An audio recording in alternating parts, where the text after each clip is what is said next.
Bonjour à toutes et à tous et bienvenue dans cette édition. Vous êtes sur Paul Radio Tostal Nord. Nous sommes le 22 août 2014. Les titres qui font l'actualité. Le président de l'Urbania fraîchement élu, William Sylvia, va sortir de son silence le 26 août prochain sur Polaro TV. Opsilife et son plus grand parc d'attractions proie à des paniques depuis des menaces terroristes. Élection présidentielle au Riven, sondage exclusif à suivre dans cette édition. Et nous refermerons cette édition avec la météo et le trafic routier. C'est Polaro TV qui l'a annoncé il y a près d'une heure maintenant sur son compte Squirrel. Le président de l'Urbania, William Sylvia, sera l'invité exceptionnel de l'interview exclusive de Polaro TV du 26 août prochain. D'après nos informations, l'interview serait en direct et serait également vers 14h. Nous connaissons également quelques questions, comme une sur le nom de l'Urbania qui pourrait peut-être redevenir une république fédérale au lieu d'une république démocratique. Je vous rappelle que la république démocratique d'Urbania était apparue après l'intervention de l'URK en Urbania.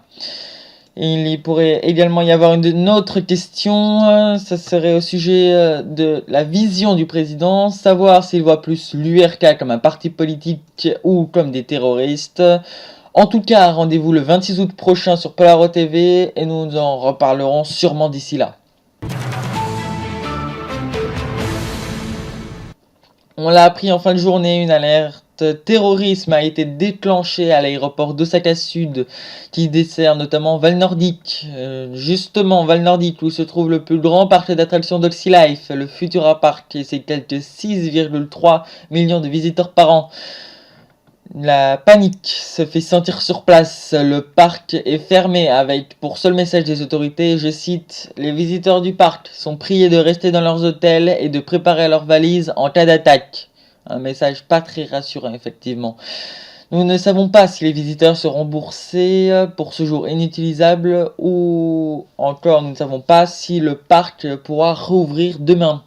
Par ailleurs, seuls les avions de la compagnie, ou plutôt de grandes compagnies se trouvant à l'aéroport Osaka Sud sont touchés par cette menace du groupe terrorisme. Je vous le rappelle que 70% des avions qui sont présents à cet aéroport sont touchés par cette menace. Polair vient d'annoncer qu'il a annulé tous ses vols vers et depuis Okasa. C'est une annonce d'il y a quelques minutes depuis Squirrel.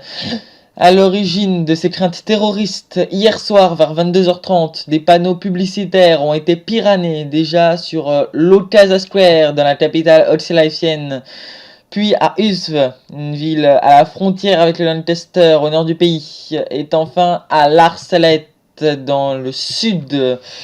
Nous ne savons pas si d'autres villes ont été concernées par ces piratages, mais une chose est sûre, les panneaux publicitaires piratés ont diffusé une vidéo des terroristes annonçant qu'un attentat pourrait être commis contre un avion à l'aéroport d'Okasa Sud, même si les services secrets nationaux ne garantissent pas la fiabilité de cette menace. Pour lui, le groupe terroriste Ad-Jadga, qui revendique l'événement, n'aurait pas les armes et le pouvoir pour pouvoir commettre un tel attentat, mais il rappelle que la prudence doit rester le maître mot. Vous le savez, le Riven a perdu son président, Stoversdent, dimanche dernier. Il est mort d'une crise cardiaque à son lieu de vacances, qui était également sa ville de naissance, Saint James. Comme le prévoit la Constitution, l'élection n'aura pas de second tour. Cependant, l'élection se passera bien en 2 temps. Les votes se passeront du mardi au mercredi de la semaine prochaine. D'après des sondages exclusifs de Polaro TV que Paul Radio s'est procuré, c'est le socialiste Mark Redwood qui serait en tête avec 32,5% des suffrages contre 19,1% pour Jonathan McCain du Parti démocrate derrière avec 15%, April Moraes du Parti écologique les écologistes justement qui seraient rattrapés par les centristes et leurs 13,3%. Viendrait ensuite le candidat de la droite, 10,8%. Et enfin, bon dernier, le candidat pro-République universelle et ses 3,3% des suffrages. Je vous rappelle que le scrutin a lieu mardi prochain. Nous en reparlons également d'ici là. La météo, et nous remercions déjà l'INSM, l'Institut National de Météorologie au Sunrise, d'avoir fait des prévisions détaillées comme elle l'a fait sur le Polaro. Merci à elle.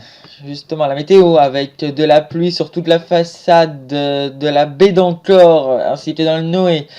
Entre les deux, un soleil voilé avec quelques risques d'averses, notamment en Alagarie, sauf dans le sud du Sun Parade où le soleil sera lui au rendez-vous.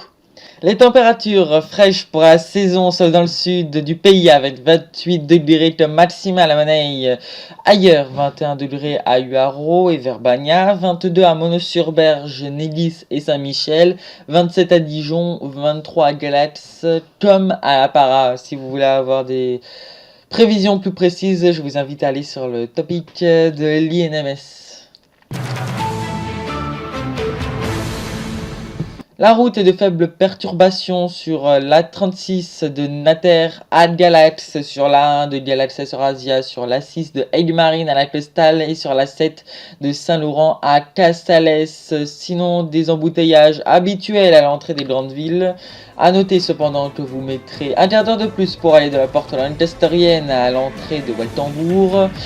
Et un quart d'heure de plus également de Flaubert-sur-Trôme à Galax. C'est la fin de notre émission. Merci de nous avoir écoutés. Moi je vous dis à bientôt.